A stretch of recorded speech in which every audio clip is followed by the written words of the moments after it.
Esse é o videocast informativo da LAD, em parceria com a TVR, em que eu, Luana Cristina, e o ligante Enzo Lasnô iremos tratar sobre carreira acadêmica com a professora doutora Renata Braga. Ela é professora da UF, assim como mestre em Direito Civil pela UERJ, doutora em Direito pela UFSC, com pós-doutorado no Instituto de Medicina Legal da UERJ, no Instituto de Filosofia e Ciências Sociais da UFRJ e pós-doutora em Direitos Humanos pela Universidade de Coimbra. Um currículo bem extenso, né? E como a gente pode perceber, a Faculdade de Direito ela abre espaço para que os formandos eles consigam ir para várias áreas, podendo advogar, podendo prestar concurso público.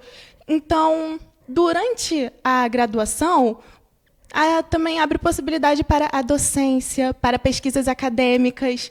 Então, muitos sonham com isso, enquanto outros nem sabem o que isso seria. Então, poderia dar uma definição do que seria uma carreira acadêmica, por favor?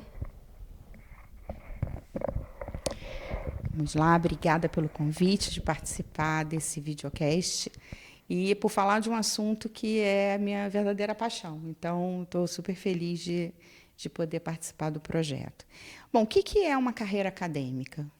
Por que a gente fala que é academia? Academia é um grande centro de produção de conhecimento. E você pode atuar na academia de diversas formas. Você pode se dedicar à docência, você pode se dedicar ao desenvolvimento de pesquisas em diversas áreas. Então, basicamente, quando a gente fala de academia, a gente está falando de produção de conhecimento. Então, toda atividade vinculada à produção de conhecimento vai ter uma relação com o que a gente entende por academia. Tendo aí, por exemplo, a gente pode também, na academia, desenvolver atividades de extensão, que são atividades voltadas para a sociedade. Então, por exemplo, eu, como professora aqui na UF, sou uma acadêmica. Quais são as minhas linhas de atuação? O que eu tenho de atividades que são previstas? Como é que eu desenvolvo a minha docência? Como é que eu desenvolvo essa atividade acadêmica? Não só lecionando, mas também orientando pesquisas. Então, eu estou desenvolvendo pesquisas junto com os alunos, produzindo também pesquisas que são próprias, escrevendo artigos, participando de eventos e também desenvolvendo atividades de extensão, fazendo essa ponte muito importante entre esses centros de conhecimento e a sociedade. Porque esse conhecimento ele não pode ficar dentro dos muros da universidade, a gente precisa entender que existe uma função social da nossa atuação aqui como acadêmicos. E aí a gente envolve, inclusive, os alunos, que também são considerados como acadêmicos. O aluno acadêmico, o professor acadêmico. É por aí mesmo.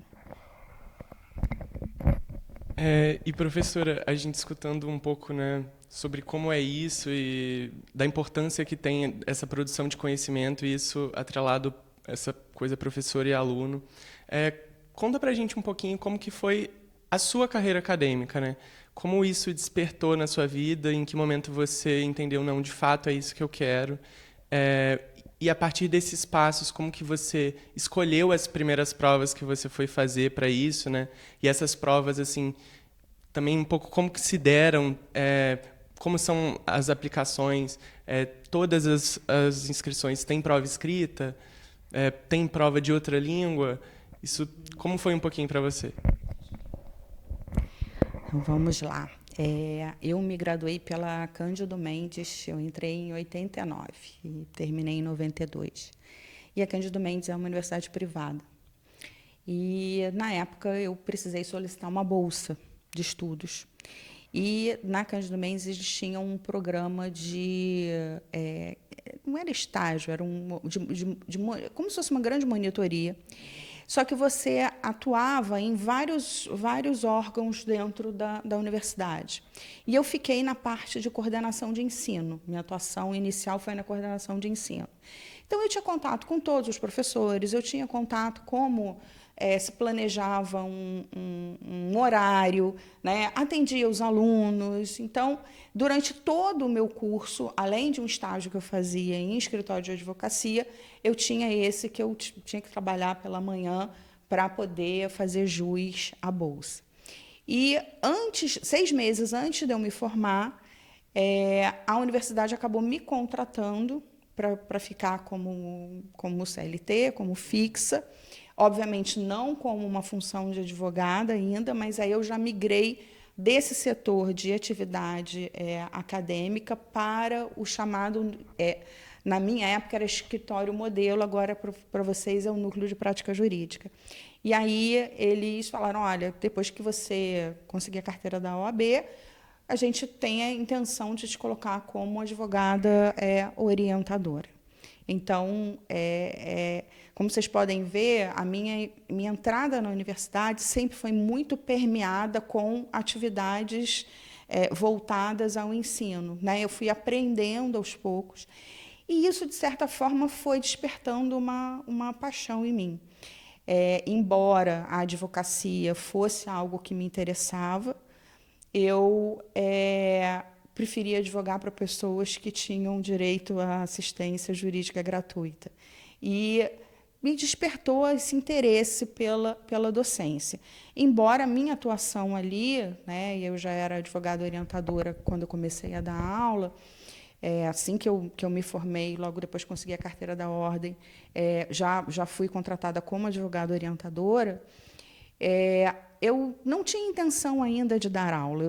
Obviamente, eu estava desenvolvendo uma atividade acadêmica, atendendo os alunos e tudo mais, mas não passava pela minha cabeça. Até que um dia o diretor da faculdade me chamou e falou, Renata, eu estou com um problema. Um professor já está com muita idade, ele realmente não vai ter condições de continuar com a turma, e eu estou com uma turma sem professor no meio do semestre. Eu queria que você desse aula. Eu falei, o quê? Eu dar aula? Acreditem, eu era uma pessoa super tímida. Eu tinha que tomar maracujina para preparar a aula, maracujina para dar aula e maracujina depois que eu saía da aula. E, assim, muito nova, eu tinha 23 anos, imagina, eu tinha alunos que eram até mais velhos que eu, sem experiência. E hoje eu preciso agradecer esse diretor, porque ele realmente me deu essa primeira oportunidade e eu consegui passar o semestre, né, concluir o semestre, e logo depois eles começaram a aumentar a minha carga horária. E, enfim, continuei dando aula, e aí fui para outras disciplinas, fui para a disciplina de Direito Civil, fui para a disciplina de Introdução, e vi que era aquilo ali que eu queria, que era aquilo que eu gostava. E acabei depois fazendo uma pós-graduação lato sensu, e aí a carreira acadêmica ela acaba te puxando para você se aprimorar, né, para você estudar. E aí fui fazer o mestrado na UERJ, depois fiz o doutorado na Federal de Santa Catarina, né, e depois continuei aí com os estudos. Só que, em geral, na carreira acadêmica, alguns professores começam pela carreira pública e depois complementam com a privada. Eu não, eu passei 20 anos em universidades privadas, dei aula em várias universidades, inclusive fora do Rio. E aí depois fui para a parte da pós-graduação estrito sensu, fui coordenadora adjunta de mestrado e doutorado, tive orientandos de mestrado e doutorado, e chegou uma época da minha vida que eu estava dedicada só a mestrado e doutorado. Foi quando abriu o concurso para a UF, né, e eu resolvi fazer a prova. Eu achei que estava no momento de eu migrar para uma outra etapa da minha carreira. Foi quando eu fiz a prova. A prova ela avalia não só o conhecimento, uma prova realmente com conteúdo muito extenso. Meu concurso foi para civil aqui. Você tem lá um conteúdo programático do concurso. Então, a primeira fase é uma prova escrita. Depois, você tem a prova de aula, né? E na prova de aula você é sorteado um ponto, e aí você vai dar aula sobre aquilo ali, e depois eles vão fazer a avaliação dos seus títulos e das produções. E aí tem um formulário que deve ser preenchido com a atribuição da pontuação. E aí foi que eu acabei sendo aprovada aqui para a UF, e já estou aqui há 10 anos, né, como dedicação exclusiva. Então, obviamente, eu tive que sair de todas as particulares e fiquei só na UF, embora a gente tenha a possibilidade de atuar em outros centros de pesquisa com autorização da UF. Então, isso não significa que você fica completamente amarrado. Você pode desempenhar algumas atividades, todas autorizadas pela UF, para que você também oxigene e traga, né, esse intercâmbio de informações que são desenvolvidas fora para dentro da UF, aquilo que é trabalhado na UF para fora. Então, assim, o meu percurso foi um percurso, primeiro, no susto, né, sem nenhum planejamento, mas eu acho que aquilo que tem que te encontrar, ele vai te esbarrar em algum momento, né? E provavelmente os meus chefes na época tinham já identificado ali olha, acho que ela tem jeito para isso, e realmente foi uma baita de uma confiança, né? Você pegar um recém-formado com 23 anos para dar aula, e assim sou muito grata por seguir esse caminho. Então, mas isso depende muito. Tem pessoas que começam na carreira pública e depois vão complementar na carreira privada, tem gente que fica só na graduação. Eu acabei saindo depois do mestrado e doutorado, vindo para a graduação. Confesso a vocês que eu sentia muita falta da graduação, porque eu fiquei muitos anos só em mestrado e doutorado, e eu acho que é um ambiente que me traz assim mais senso de realização daquilo que eu tenho como missão de vida. Então, é claro, se a gente um dia tiver um mestrado aqui, obviamente que eu vou ter interesse em dar aula, como também hoje dou aula na pós de residência jurídica. Então, não estou aqui dizendo que eu não vou atuar, não, mas eu acho que é na graduação que você faz a diferença, né? E sou muito feliz porque a vida acabou me conduzindo para os caminhos certos, né? Professora, muito interessante sua trajetória, principalmente a questão que você comentou sobre a ansiedade inicial. Isso vai estar sempre presente, né, quando começarmos algo, e não podemos deixar que seja um empecilho. Também conseguimos compreender um pouco sobre o que é uma carreira jurídica e como alcançá-la. Agora, eu gostaria de saber se você teria alguma dica, sabe, para, durante a graduação, como se preparar para alcançar uma carreira jurídica, como montar um plano para concretizar esse sonho. Bom, vamos lá. Eu sei que o meu plano de voo não foi muito organizado, né? As coisas foram realmente acontecendo. Mas, primeiro você tem que identificar se existe em você uma certa paixão por produzir conhecimento. Tem alunos que você olha e fala assim, esse aqui vai ser advogado. Esse aqui, ele gosta da argumentação, ele gosta do contencioso, né? Ele gosta do escritório. Para ele, o escritório é até maior do que a própria universidade. A gente tem que tomar um certo cuidado, porque é preciso a gente equilibrar esses pratos.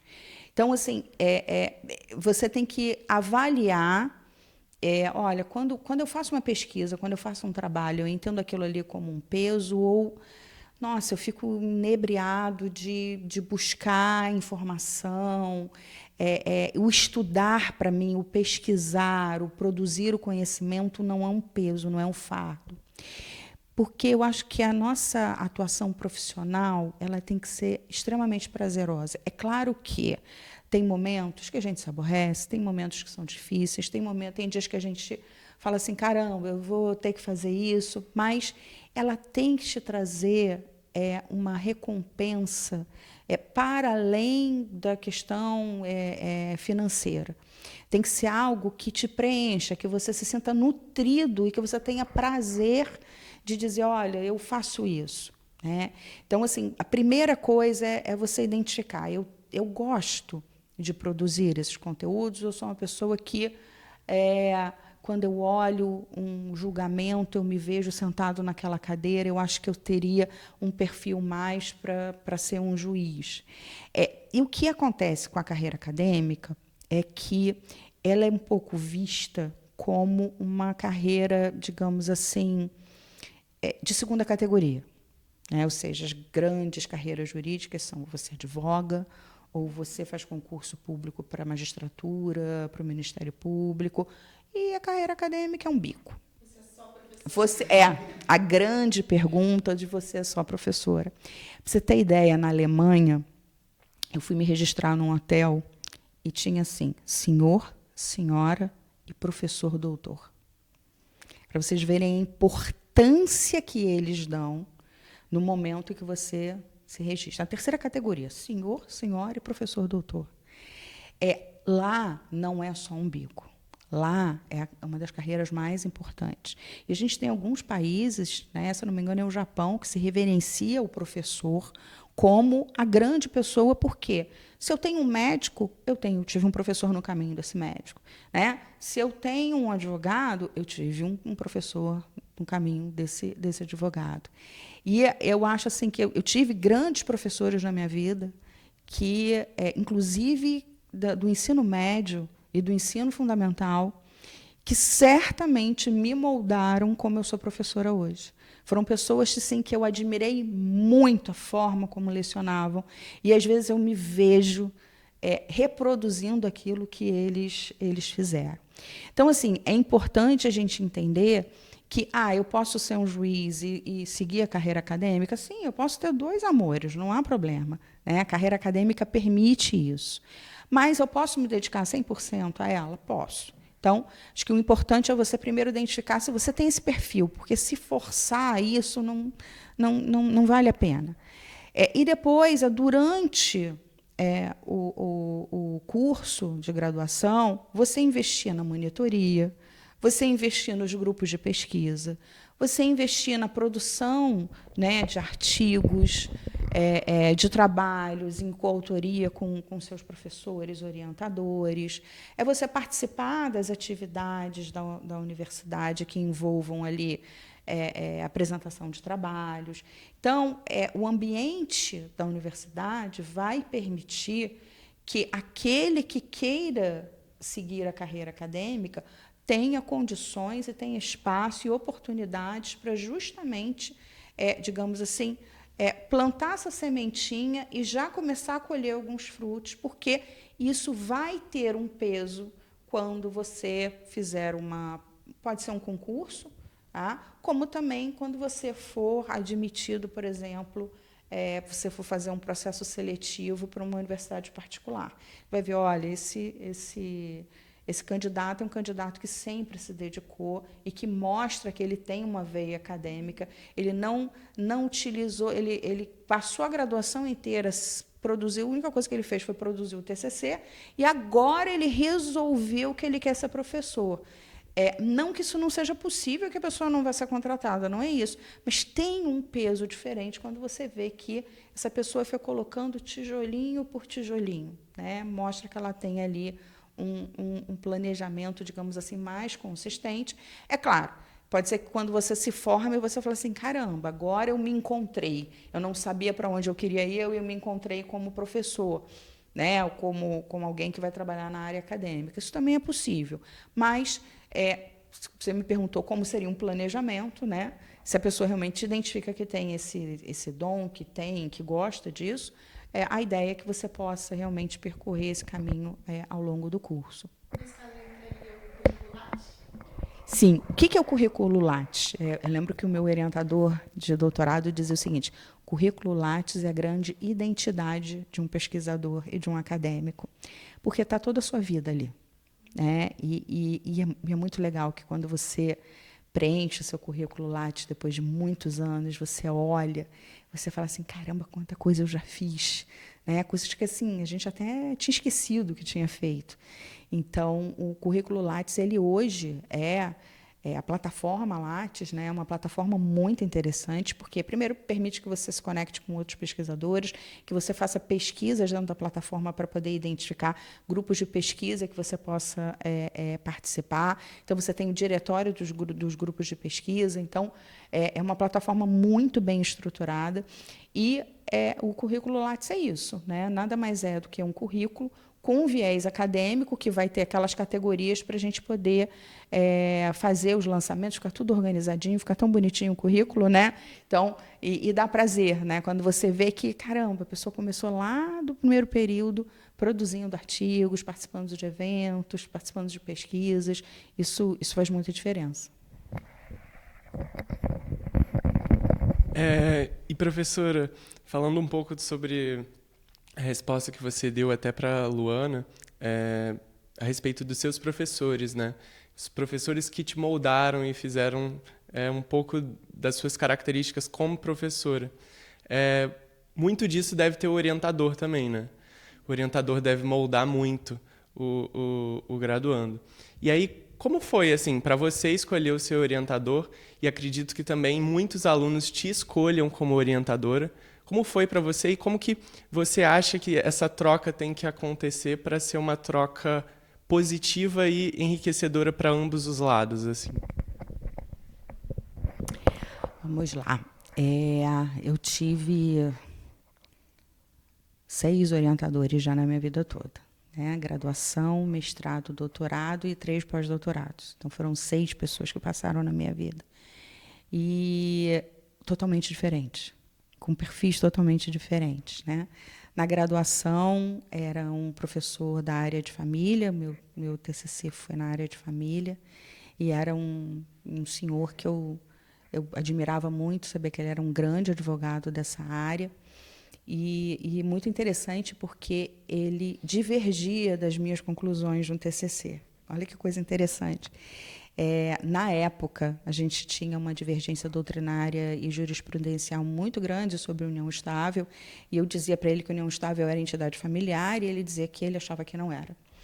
E a orientação se deu com total respeito, né, à minha produção, porque eu tinha embasamento doutrinário também. Ele só falava assim para mim: Renata, isso nunca vai dar certo, isso nunca vai passar.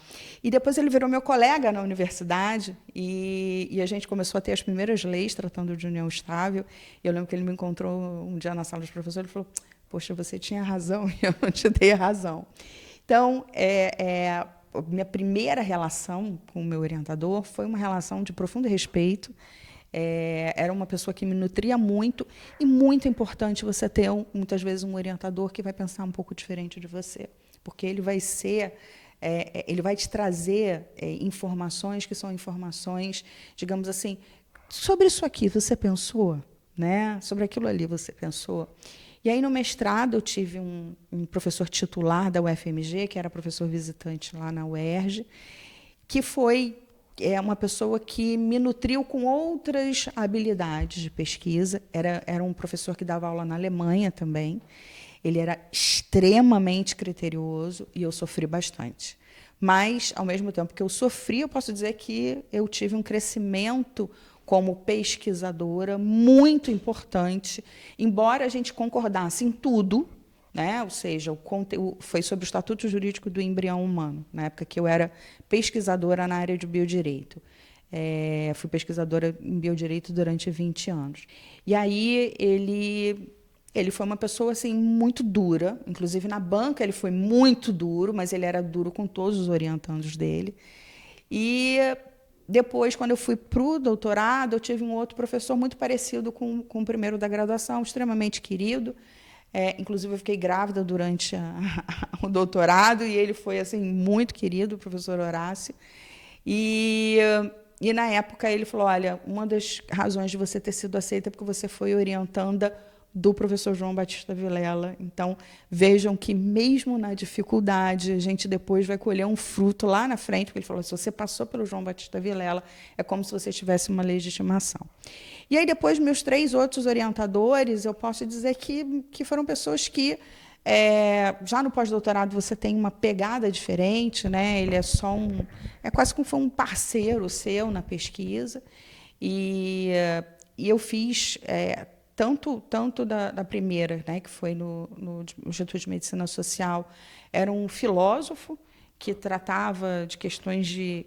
Meu primeiro pós-doutorado foi em neurociência, então, área totalmente diferente do direito, que faz com que você pense fora da caixinha, e depois o outro O outro que eu fiz sanduíche foi em métodos consensuais, que aí eu tive alguém da área do direito, que era um professor da Universidade de Coimbra do curso de direito, e uma cientista social que é na área que foi da Federal, da UFRJ. Então, assim, foram 6 pessoas que passaram pela minha vida e que acho que a função do orientador, né, a própria palavra já diz, né, é orientar. Então, ele não precisa concordar 100% com o que você está dizendo, ele só precisa te nutrir, te ensinar o caminho do método científico, né, porque a produção científica ela tem um método. Então, se você segue esse método, a pessoa pode discordar da sua conclusão, mas se você conseguiu construir aquilo ali de maneira embasada, com fontes, com dados, a pessoa pode até discordar da sua conclusão, mas ela não vai poder dizer que o seu trabalho não tem fundamento, que ele não tem alicerces. Então, é isso que eu busco trazer para os meus orientandos, né? Eu tenho assim, um prazer imenso em orientar, e gosto muito de ver, principalmente, o crescimento dos alunos. Quando você vê um trabalho de TCC sendo produzido e depois você vai ver o aluno apresentando, e todas as dificuldades que são inerentes ao processo.